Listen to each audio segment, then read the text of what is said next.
Grabe yung challenge ko pero sobrang saya ko right now. Kung gusto nyo malaman, 8 kilos in 1 month, paano ko nagawa? Totoo bang hugis bigas talaga, Jonjon? Or nag-hallucinate lang ako? Huli. Kala ko nag-diet ka do. Ayun na nga mga katuts. Pumayat ba talaga or tumaba ang inyong katuts? Kasi 1 month na po tayo since nag-update ako sa inyo na gusto ko na magpapayat. Nakasama ko kayo. Weight Loss Journey ni Doc Noy. So ngayon, it's been a month na. November 21 ako nung nag-update sa inyo na magpapapayat ako. And December 23 na ngayon. So 1 month and 2 days. Tingnan natin kung ano na yung timbang ko talaga. Ayan. So ang niluluto natin itong chicken curry na request ni Boss John John. At itong ating lechon kawali na liempo kaya malaman yan kasi request siya ng aking friend na dadalhin ko. So ngayon mga katuts, it's the moment of truth. Nadagdagan ba yung timbang natin or nabawasan? Atin to.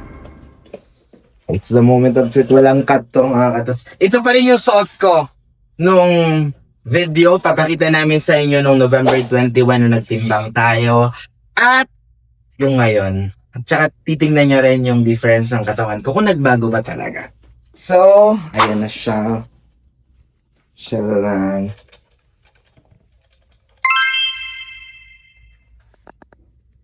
Hey! 100 ka lang do.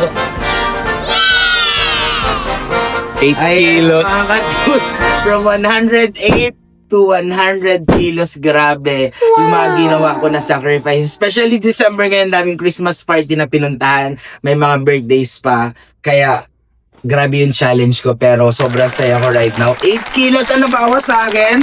Tingnan nyo yung damit ko. Lumuwag na siya. Kahit pa paano Body sa check. natin. Ayan. Makikita nyo yung last video natin. Ayan. Charan! At sobrang gumana ko mga katuts. Kaya kung gusto nyo malaman, 8 kilos in 1 month, paano ko nagawa? Mag-update ako sa inyo kung ano yung mga ginagawa ko from time to time, ano yung mga iniinom ko or kinakain ko lang in a daily basis. So stay tuned mga katuts. I hope na magtuloy-tuloy ito.